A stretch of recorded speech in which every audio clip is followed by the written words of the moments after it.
ካሊእ ብሄራዊ ድሕንነት ነዞም ባንዳታት ኣኪቡ ፕላን ኣውፂሎም እዩ ፕላን ኣውፂሎም እዩ ዕግርግር ስለ ዝኾነ ትናታቶም ስራሕ ንዓቢ ምፍጣር ስለ ዝኾነ ትናታቶም ስራሕ ሰራዊት ካብ ከተማ ይውፀልና ኣብ ጥቓ ከተማታት ናይ ትግራይ ሰራዊት ትግራይ ዝበሃል ከይህሉ ኢልኩም ኢሎም ንዓቢ ክፈጥሩ እዮም ሕዚ ሓደ ኣጀንዳ ተዋሃቦም እዚ መረጃና ድሕነት ኣኪብዎም መረጃና ድሕነት ይህብዎም እዙ ጉዳይ እዚ ለስታይ ይብሉ ሰራዊት ትግራይ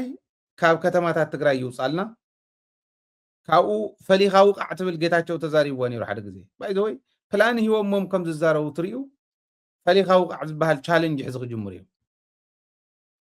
ድሮናት ይመፃ ስለ ዘለዋ ፈሊኻ ውቃዕ ዝበሃል ቻሌንጅ ሃሽታግ እንዳገበርካ ቻሌንጅ ፈሊኻ ውቃዕ ዝበሃል ክጅምሩ እዚ እቲ ዝሃብዎም ላዕለዎት ኣዘዝትን ሓለፍትን ዝጥቀሙለን መካይንን ካልኦት ማሽናትን እዚኣተን ምፍላይ እዚ እውን ናትኩም ስራሒ ተባሂሎም ኣለዉ ኣፅዋር ዘለዎ ከባቢ እውን ምጥቋም እዚ እውን ናትኩም ስራሒ ተባሂሉ ኣሎ ናቶም ስራሕ ኢሎም ኣቕሚጦምሎም ኣለዉ ካምፕታት እውን ፈሊኻ ምሕባር ሓበሬታ እዩ እዚ ናይ ሓበሬታ ጉዳይ ኣብዚኡ ናይ ግፈ ከዓ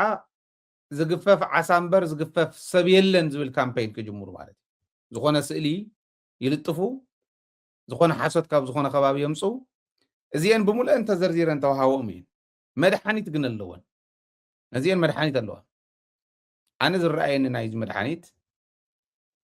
ምሕረት ኣልባ ስጉምቲ ምውሳድ እዩ ነት ምርጋፅ ኣብ ትግራይ ኮይኖም እንዲዮም ከምኡ ክሰርሕዎ ዝተዋሂብዎም ዝኒህ ዕላማ ንስ እዩ ኣብ ትግራይ ከኣትው ኣብ ትግራይ ኣትዮም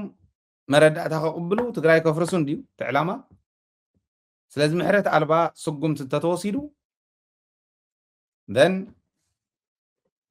ኣብ ሶስቶን እንተተወሲዱ እቲ ካሊእ ከምኡ ገይሩ ክሰርሕ እዩ ዝብል እምነት የብለ ኣብዪ ኣሕመድ ልኢኽዎም ክሰርሑ እንተኽኢሎም ትግራዋይነቶም ህጊሮም ኣለዉ ዞም ሰባት እዚኦም ፀረ ትግራይ ተሰሊፎም ኣለዉ ዞም ሰባት እዚኦም ንሕና ንቃለስ ዘለና ኮ ፀረ ትግራይ ንዝተሰለፈ እዩ ቀይሕ ስለ ዝኾነ ፀሊም ስለ ዝኾነ ወይ ኢትዮጵያ ዝብል ዜግነት ስለ ዘለዎ ወይ ናይ ዝኾነ ናይ ኢትዮጵያ ቀበሌታት ናይ መንነት መለለይ ስለ ዘምፅእ ኣይኮነን ትግራይ ስለ ዘጥፊ እዩ ፀረ ትግራይ ዝኾነ ኩሉ ክንቃለስ እንተኮይንና ትግራዋይ ይኹን ካሊእ ይኹን ፀረ ትግራይ እስካዕ ዝተሰለፈ ህልውና ተጋሩ ከጥፍእ እስካዕ ዝመፀ ናይ ግድን ተዋጋ ይኸፍላ ማለት እዚ ክኾን ዘለዎ ኢለ እየ ዝኣምን እዚ እንተዘይጌርና ኸ ሓታትነት ተዘይሃሊኸ ረኣይዋ ብደርጊ ዘመን ዝነበሩ ባንዳታት በዝሖም ከምዞም ናይ ሕዚ ይኮን ኣብ ደርጊ ዘመን ማቹርድ ኮይኑ ዝነበረ ሰብ ባፂሑ ዝነበረ ሰብ ካብኡን ላዕሊ ዘሎ ብደርጊ ዘመን ዝነበረ ባንዳ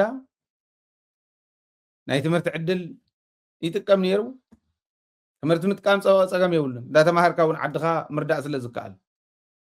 ኣብ ንግዲ ምንቅስቃስ ይገብር ነይሩ ንደርጊ እንዳሓገዘ ኣብ ንግዲ ምንቅስቃስ ፀገም የብሉን ንደርጊ ምሕጋዝ ግን ዓገብ እዩ ባንዳነት ጫፍ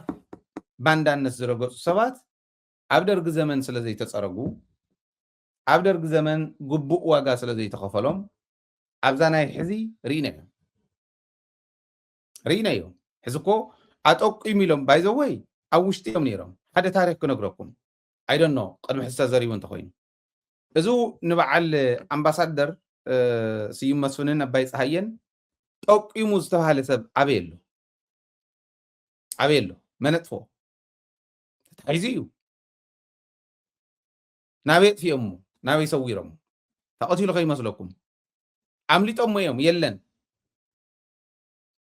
ዘምለጥዎ ንመን እዮም ኣብ ውሽጢ ሰብ ዕላማ ኮይኖም ተላኢኾም ዝነበሩ ሰባት እዮም ናበይ ከይዱ ከምኡ ዝበለ ውሽጥና ባንዳ ኮይኑ እንድሕር ተረኺቡ ዓብዪ ስልጣን ይሃልዎ ንእሽተይ ስልጣን ይሃልዎ ብዘየግድስ ፀረ ትግራይ ኮይኑ ተሰለፈ ፀረ ትግራይ ተባሂሉ እንተተፈርጁ ብናይ ትግራይ ሕጊ ኣብ መሬት ትግራይ ብተጋሩ ዳያኑ ክፍረድ እንድሕር ዘይጌርና ሎሚ ፅባሕ ንግሆ ናብ ካልእ ሓደጋ ኢና ንወድቕ እንዳበዝሐ እዩ ዝኸድ ጀነራል ህንፃ ይገልጽ ነይሩ ሓደ ግዜ ቀደም ከምዚ የነበረን ኢሉ ናይ ሎም ባንዳታት ብዙሓት እዮም ሽሾ እዮም ኮይኖም ኢሉ ንምንታይ ከምኡ ኮይኖም ይመስለኩም ሓንቲ እያ እታ ምክንያት ኣነ ዓይነ ሓንቲ እያ ምናልባሽ ዓይነ ብዝሓየ እንተኢልና ክልተ ክንገብረ ንኽእል ኢና ተኣነት ሓንቲ እያ ሓንትን ዋናን ዝብላ ተሓታትነት ዘይምርግጋፅ እያ ነዚኣ ቁርብትላን ካስኬድ ንግበራ እንተኢልና ነውርዳ እንተኢልና ናይ ውሳነ ድኽመት እዩ ወሳኒ ዝኾነ ኣብ ሓፂር እዋን ክውስን ዝኽእል መራሒ ዘይምህላው ዘምፅኦ ኢለ እየ ዝኣምን ስለዚ እዚኦም ሕዚ እውን ክሕሰበሎም ክኽእል ኣለዎ ዝብል እምነት ኣለኒ